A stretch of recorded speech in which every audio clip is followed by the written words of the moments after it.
online security starts with a click. NordVPN encrypts your internet traffic and hides your IP and virtual location. NordVPN helps protect you against bandwidth throttling from internet providers, where ISPs slow down your internet to get you to upgrade. NordVPN allows you to switch your country's IP address to access Netflix, Disney+, YouTube Premium, etc. in other countries for cheaper prices. NordVPN offers unparalleled browsing security and protection from hacking of personal data.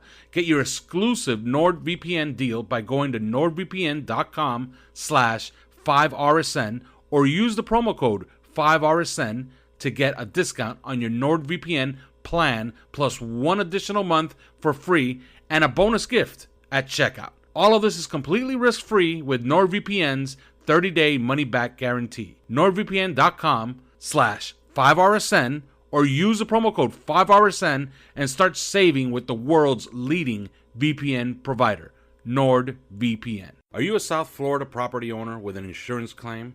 Are you dealing with water, mold, or fire damage? Looking for a reputable, fully licensed, insured, and certified contractor? Water Cleanup of Florida is here for you 24 hours a day. When a disaster strikes in your home or business, you need specialized, fast, and reliable services. Water Cleanup of Florida understands the impact and stress an unexpected disaster may cause. With over 62 years of combined experience, Michael, Robert, and Eric and their team is prepared to handle any size disaster. The guys are born and raised in South Florida, so changing the narrative on the way contractors conduct business in South Florida is extremely important to them. Their objective is to make cleanup and insurance claim process painless and hassle-free. Water Cleanup of Florida is also a licensed building contractor, so they provide the A to Z service, one-stop shopping that busy homeowners and business owners require. There's no need to bring in other contractors. They will handle it all for you. Call or text them anytime at 561-408-7835 for immediate assistance. The number again, 561-408-7835.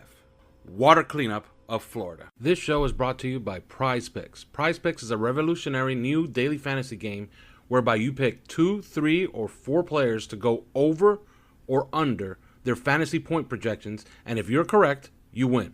Pick 2 or more players from the same sport or league, or go cross leagues for your parlay. Use the promo code 5, that's FIVE 5, and receive a 100% instant deposit match up to $100. But first, sign up at prizepicks.com to start winning today.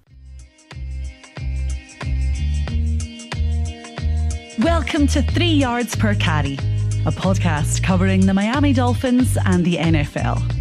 Now, here's your hosts, Chris, Alf, and Simon.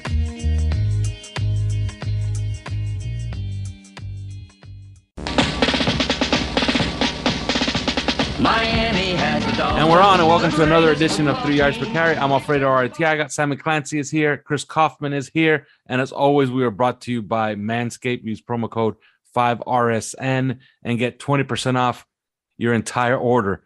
You know who uses Manscaped, Simon?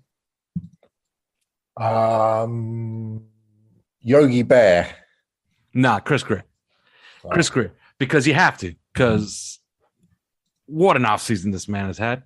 I kind of feel good for him because he gets so much shit online. But I think the signing of Alec Engel was just a masterstroke. What say you, Simon? I think it was one of the greatest signings in the history of the Miami Dolphins. Obviously, we're talking about a trade that none of us saw coming. Simon will he'll elaborate a little bit on something that happened to him.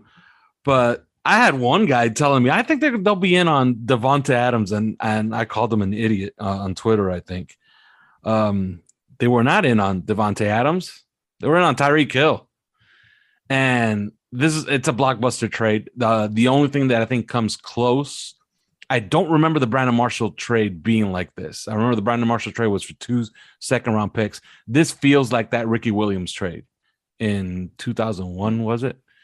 So, well, just have at it, Simon. What a move, what a trade. Yeah, I mean, great trade. Terrible human being, great trade. Look what this offense has moved into now. No excuses now for Tua with Terron Armstead, with Cedric Wilson, with Waddle, with Hill. the possibilities are endless. The speed is ridiculous. You throw in Chase Edmonds, Mostert. Now the two critical positions become center and right tackle. Obviously, we don't pick till 101, 102. So, you got to feel like something's got to happen at one of those positions in free agency. You got to kind of hoover up some of those later, those kind of second wave, third wave free agents. But yeah, I mean, in terms of pure football, it's incredibly exciting. I'm just fascinated to see how it's going to play out. McDaniel just predicated on speed. He's got the two fastest receivers in the NFL. I mean, they're going to be impossible to cover, plus Gesicki.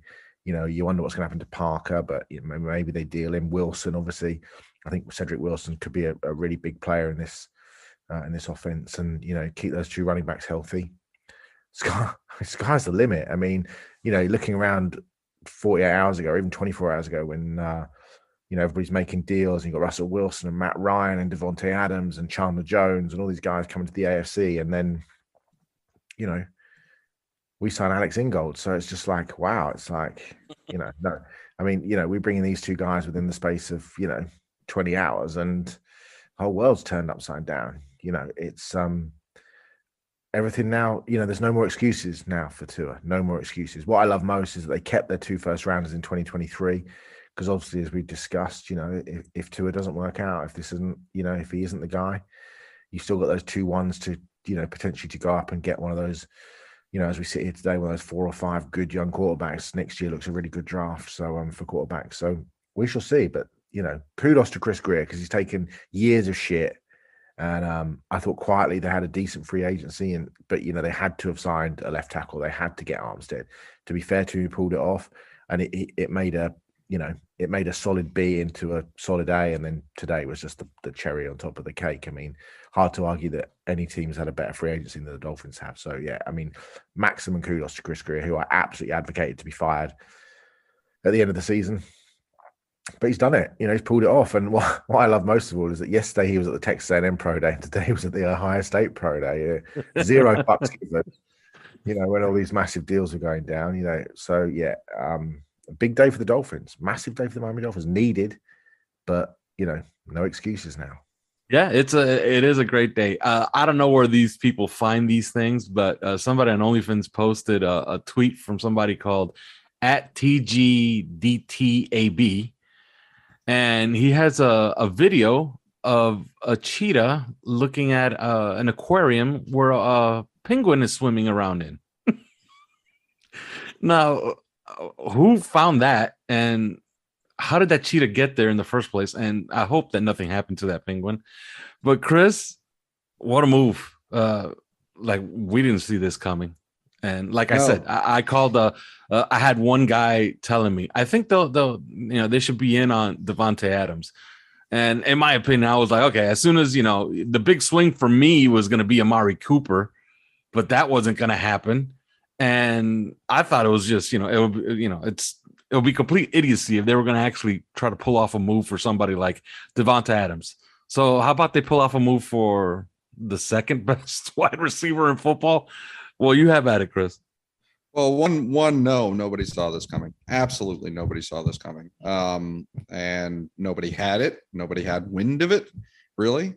So let's just get, and what's funny about that is it comes right on the heels of the Terron Armstead signing, which we were supposed to be talking about today. Like, people were begging us to do our podcast, a day early about Terron Armstead. And then we're like, no, we've already got it scheduled for tomorrow. We're good. And then this happens. And it's like, okay. But the thing is about Armstead is like a fair number of people had that. We had that, definitely. And, we've been talking about it with people, and I think that right after the signing went live, there was a lot of people on OnlyFans talking about glad they are they're there, and they knew about these things beforehand and stuff like that. And then fast forward one day, and it's like it's almost like 1 for 2, because yeah, we might have had some stuff on that one, but we had nothing on this.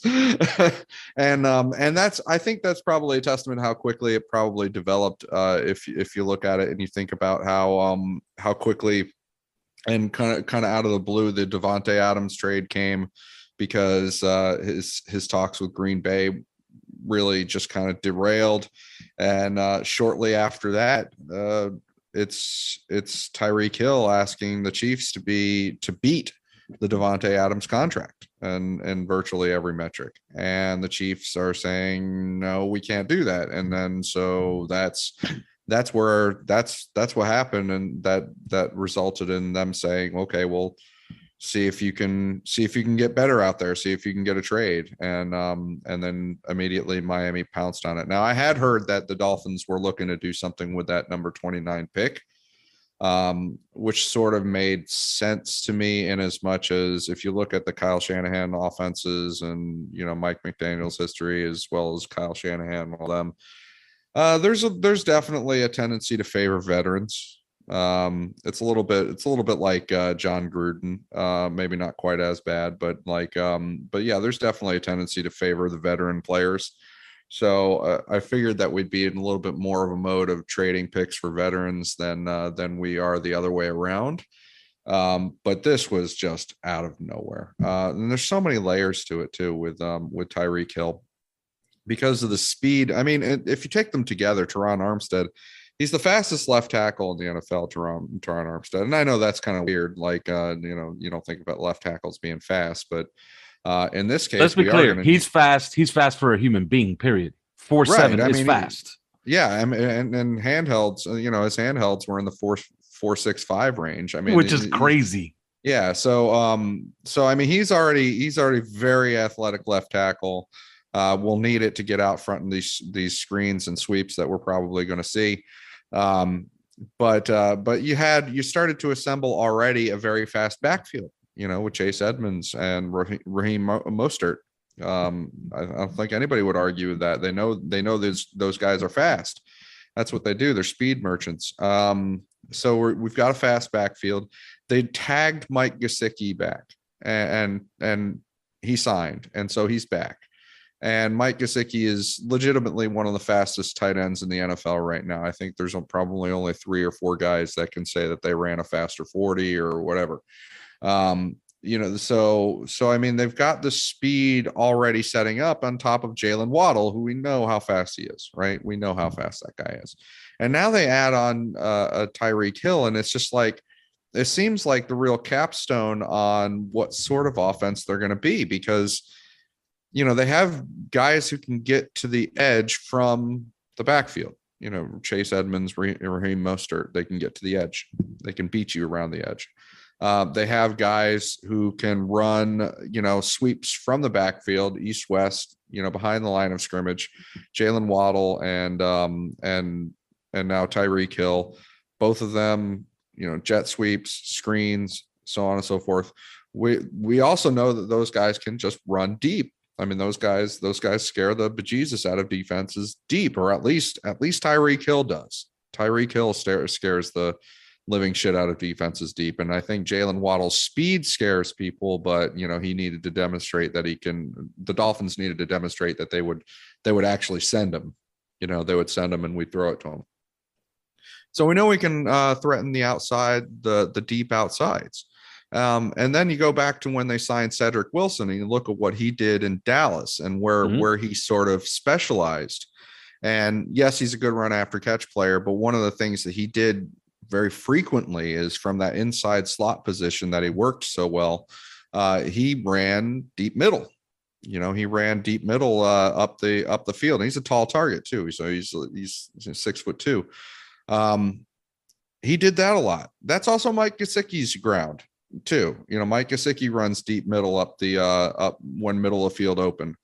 And so you're putting it all together and it's just like, I mean, they're just trying to threaten every single area of the field with speed, every single area, every direction with speed. And that's what the offense is going to be. And I think that's a little bit different than maybe we had in mind, because we knew that they'd be throwing up the wide zone system, right?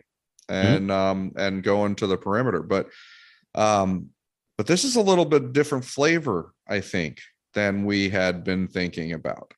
And so now you're looking at, you're trying to think about what this offense is actually going to look like. And it's intriguing to say the least, but I mean, there's a whole lot going on there with, in terms of how it's going to look, what kind of new flavors it brings. And it definitely, cause we talked about Amari Cooper and like, how serious was their pursuit of Amari Cooper though? Because he could have been had, right? He could have been had. I don't know how serious they were about that, if he could have been had and they were just ultimately like laid off it. Yeah, they were. I'm told that they were pretty interested in Amari Cooper, but I think that they figured that they reworked that deal, and they weren't too hot over the $20 million a year that was remaining on that contract. But now they're paying almost 30 and 72 guaranteed. I think that they just looked at it as that's Amari Cooper and this is Tyreek Hill.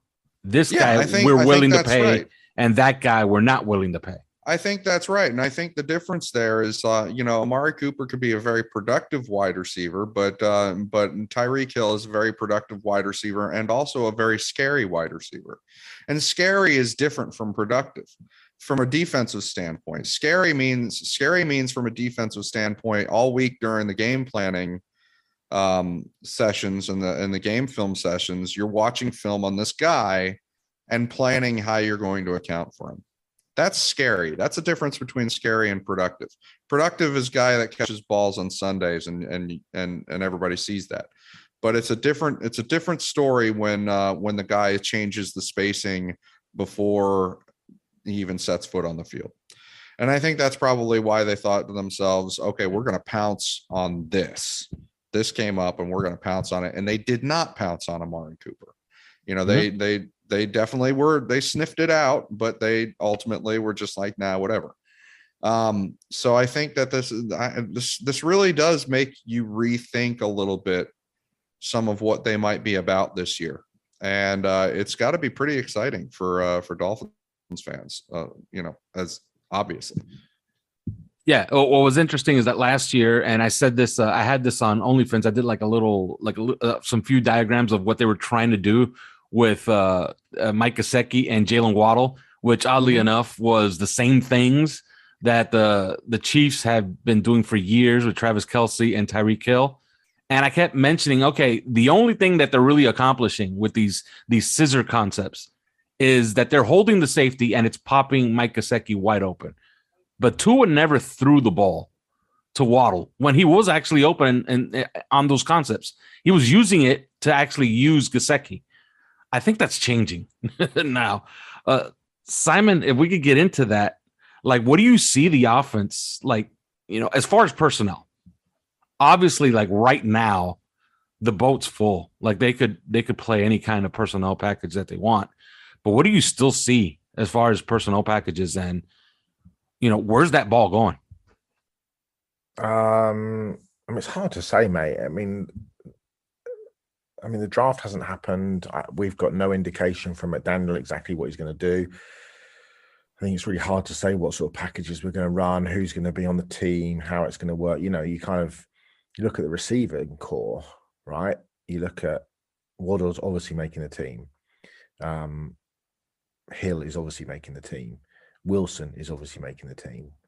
And then after that, they wouldn't really re-sign Preston Williams if he wasn't making the team. Obviously, Parker doesn't really fit schematically. His next yard after the catch will be his first. You don't suspect Alan Hearns is going to make the team. Where does that leave Lynn Bowden, for example, who's been working out with Tua pretty much religiously every day and seems a real schematic fit? But and he tweeted today, "Oh damn." What was that? Oh damn, our team is getting better, or oh damn, I think I just lost my spot on the team. I think Lynn Bowden's got a really good chance of making the team.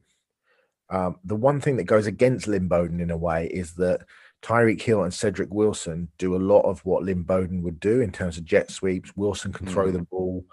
Bowden's a good return man, but I don't know. It's quite interesting. But in terms of personnel packages, look, what's going to happen with Hunter Long?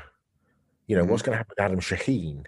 Shaheen's probably the best blocking tight end that we've got, but where does he fit in the grand scheme of things? We've obviously got Gesicki. We've just re-signed Durham Smythe. You kind of don't feel like you want to give up on a third round pick tight end who's barely played, just out of circumstance as much as anything.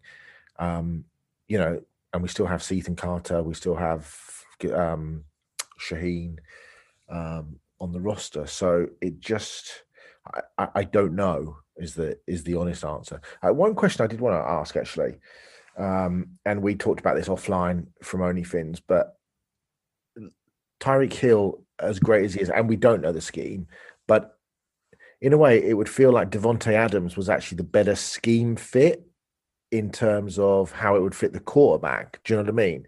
You look at Tyreek, does so much of his work, down the field, and he's got, one of the strongest arm quarterbacks of all time. Whereas probably accuracy is an absolute 10 out of 10 for Tua, but sometimes arm strength perhaps not the. And you actually think in terms of that accuracy and in terms of putting the ball exactly, that Devontae would probably have been a better fit in a way. Do you know what I mean? It kind of feels like if we'd have flipped it, we'd have said, wow, it's exactly the same thing. I mean, both amazing receivers, both very different, but it's just quite interesting that they went for the split. They clearly, if they were going to load up and do the trade that they did for Hill, they could have absolutely loaded up and done the same trade for Adams. And it's interesting that, I know Devontae's a year older, but it's interesting they felt like the guy that was probably a better schematic fit in terms of what he does with, and how he might gel with our quarterback is the guy they didn't go for. And the guy that they did go for is a guy that you'd probably look at originally and go, no, I'm not sure if that necessarily fits Tua.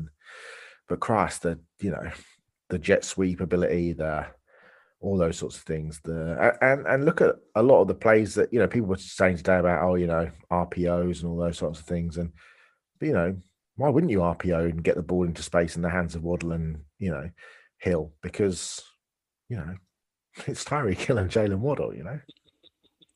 Yeah. By the way, I looked it up like about 15 minutes before we got on the air. Tua last year ran a total of 18 left-handed RPOs, meaning he threw to the left side of the field, meaning his dominant side, right? 8 of those were to Isaiah Ford. That tells you all you need to know. Things are going to be changing. He's going to be throwing to a Tyreek Hill and Jalen Waddle now. Your question's an interesting one. And statistically, and I think Chris could get in on this, Mahomes and Tua Tagovailoa, they couldn't be any more different. Okay, one guy's big and majestic with a cannon for an arm. The other guy is not tall, although I don't think he's slight. Like some people think that he's small. I don't think he's small body wise because he's 220 pounds.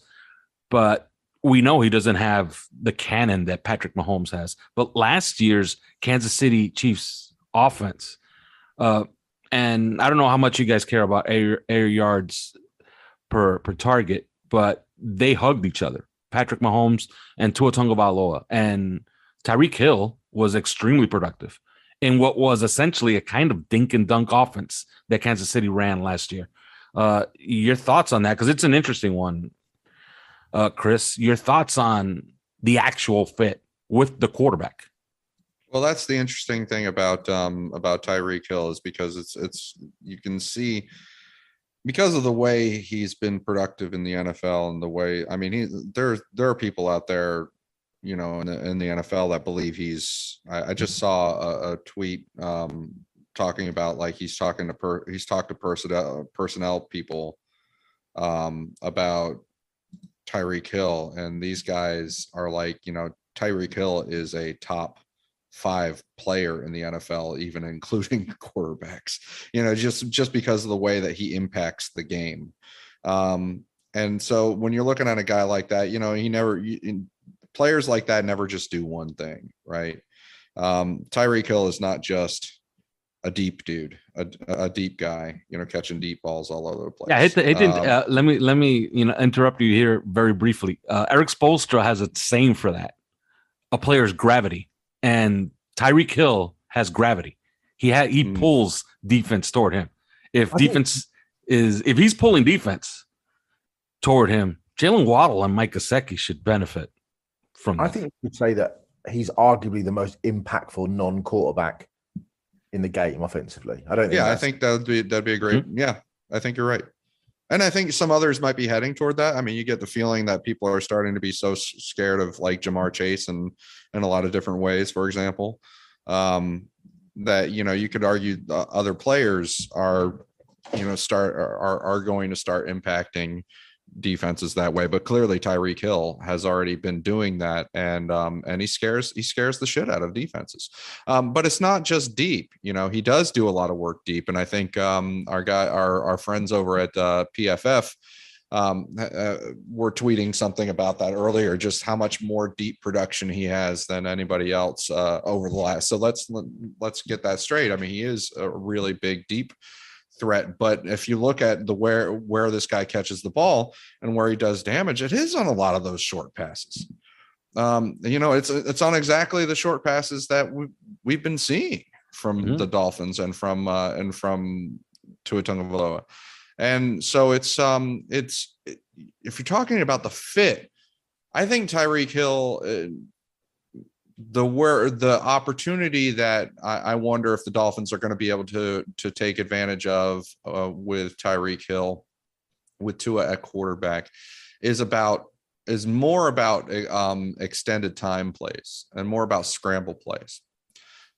It's more about plays where you get beyond the rhythm of the play, and now the quarterback is buying time. Can he really, throw that thing cross body across to the other side of the field where Tyreek Hill is inevitably getting open, or Jalen Waddle for that matter. Can he do that? I'm not sure. We're going to have to see. We'll find out. But if it's just in terms of throwing short with accuracy to get a guy the best chance to run after the catch, clearly he can do that. Clearly he can speed up the clock. They can overclock the offense too, with Tua's feet, and get the ball out earlier than I think other teams can in certain plays. And that would, when you compound that with the speed of Waddle and Hill, their ability to get open very quickly, I think that becomes all the more dangerous. But Tua can clearly do that. He can throw deep. I mean, he had some of the best deep throws in the NFL this year. I mean, really, in terms of completion and the distance thrown, and we've seen him all through his career at Alabama, various times, like being an absolute deep ball guy. I mean, when he had the wide receivers and he was throwing it deep all over at Alabama. And we've seen him do that here, even going back to his rookie year when he throws that gorgeous ball to Jakeem Grant, who just drops it.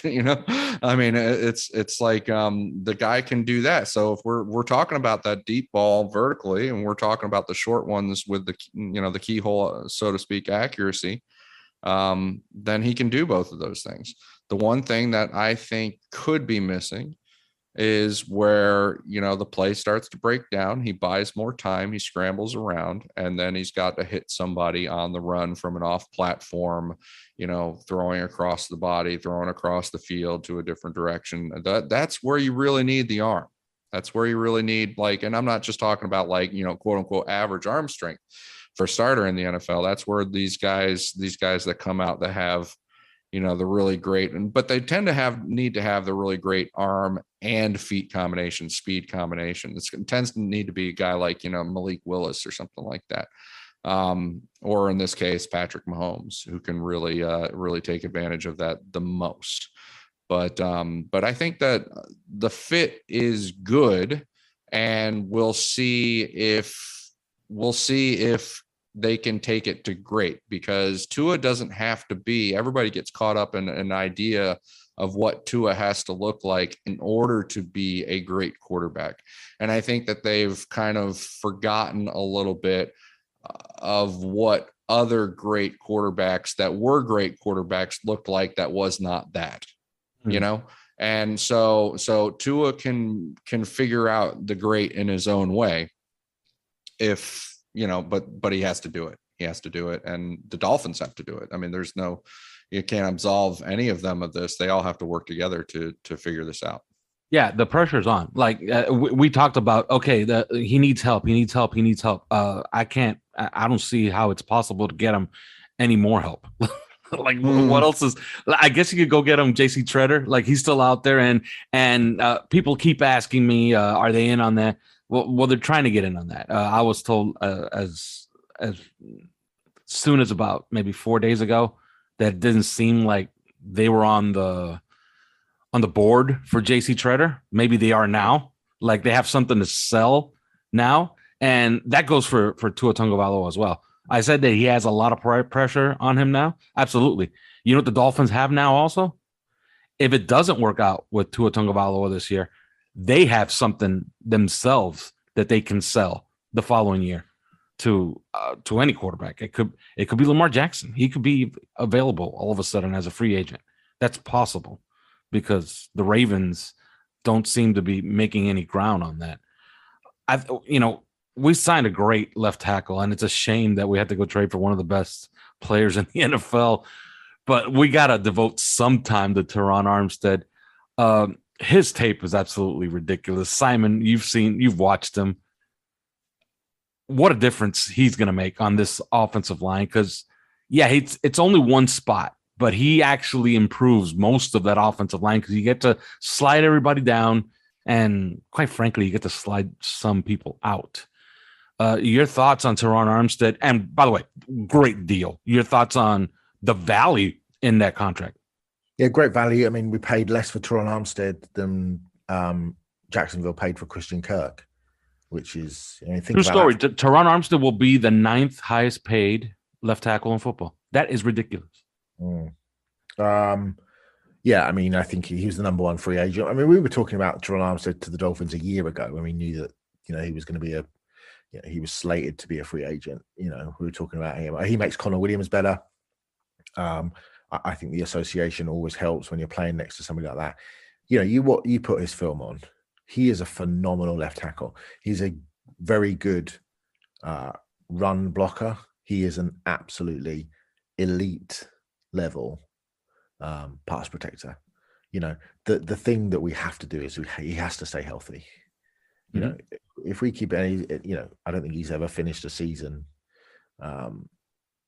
playing every game, so that'll be huge. But his best was 2 years ago. He played an entire season. He missed 2 games due to COVID. That was his best. He is an absolute tone-setting difference maker. He will be a team captain. He will be an absolute leader in that locker room. And for those young guys, for Liam Eichenberg, for Austin Jackson, for Rob Hunt, for the guys that aren't playing, the Robert Joneses and the Larnell Colemans and people like that, it's going to be huge just having them around, soaking up his knowledge and all the things that he does, watching him in practice. It'll make the defensive guys better. It'll make Jalen Phillips better. Jalen Phillips is going to have to go up against Terron Armstead every single day in practice. That's going to make him better. So the knock-on effect around the team, and he's got to have looked at what Mike McDaniel did for Trent Williams in that run game and that offense, because that's the echelons that we're talking about that Armstead sits in. He sits in that group with David Bakhtiari, with Trent Williams as the best left tackle in football. I mean, that's not even up for debate. So, in the space of 20 hours, we've probably got this, the most explosive or the best non-quarterback offensive weapon in the NFL, a top 3 left tackle. And Adam Schefter apparently has just been on ESPN now and said the Dolphins aren't done on offense. So, I mean, who the fuck knows what's coming down the pipe? Who else could we not predict that the Dolphins might be? I know they want to get in the room with JC Treader, and I was told specifically that JC Treader, as of 4 days ago, was like, I'm good over here. I'm not interested. Well, now you got something to sell. Maybe they're saying, how about now, JC? This almost feels like a trade, though. Do you know what I mean? The way it's yeah.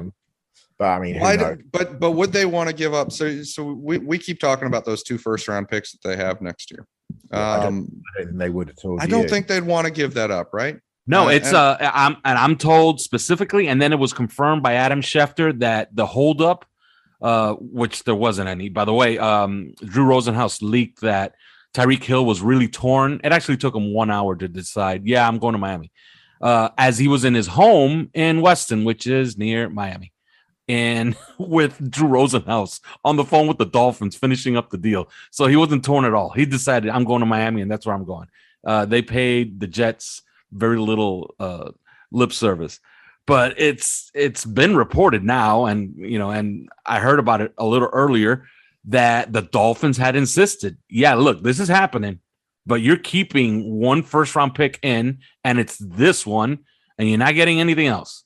And if you want us to substitute stuff, we could just throw in this bevy of picks, but you're not getting 2 first-round picks. They held the line.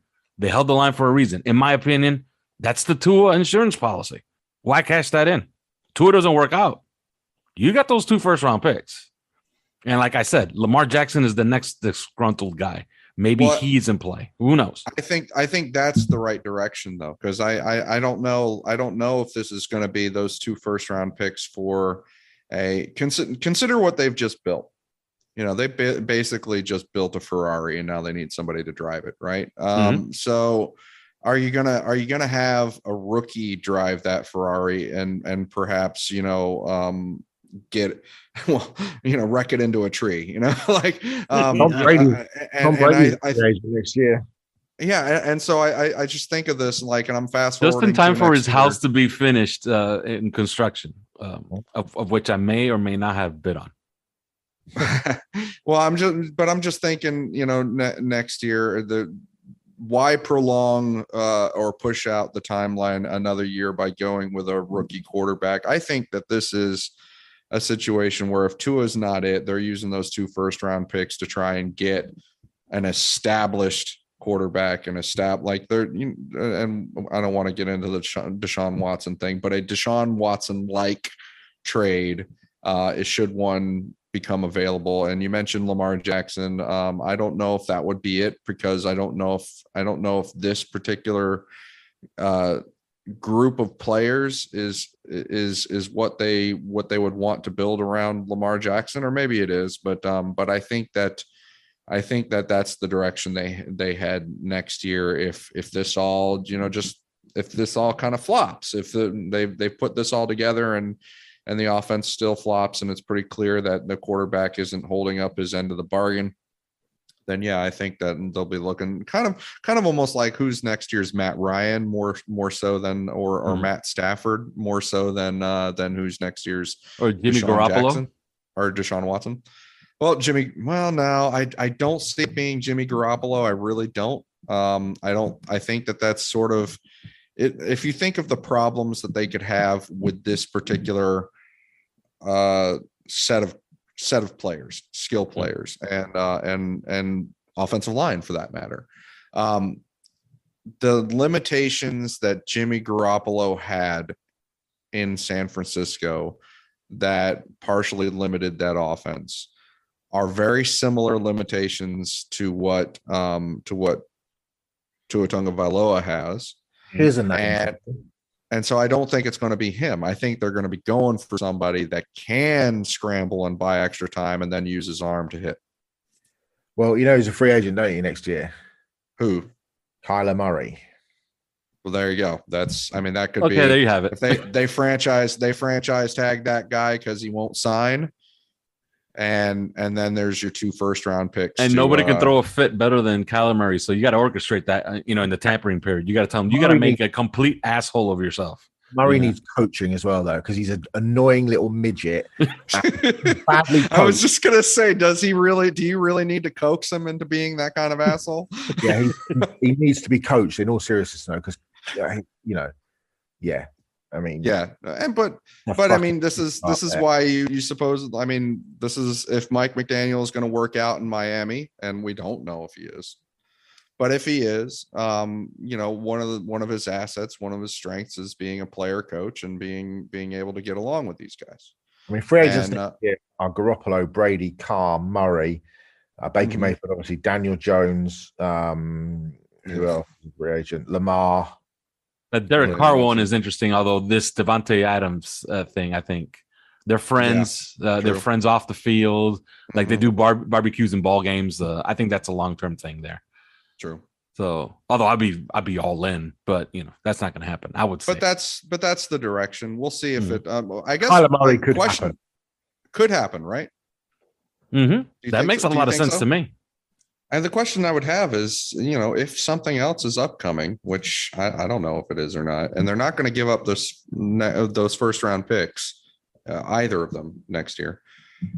What is upcoming? What do we imagine this could be? I've seen people alluding to, defensively, I've seen people even alluding to Tyrann Mathieu. Obviously everybody talks about JC Treader, and I think that's more because of him than it is because of leaks about what might actually be happening. But who's a guy that they could be acquiring or signing that would really continue to move the needle on offense? Yeah, it's a great question. I will say this. If you listen to any of these interviews from the guys that they signed a bunch of adults, but not many of them are on the defensive side of the ball. Tyrann Mathieu would be that adult. And you're talking about a splash, like that's another splashy move. I don't know. I'm at a loss of who it could where be. Are you going to play Ty Matthew, though? I mean, it sounds great, but you don't need Ty Matthew, do you? No, you don't. No, I don't see the fit necessarily as a greatest need. There's people talking about it out there. I don't know if they could be full of crap.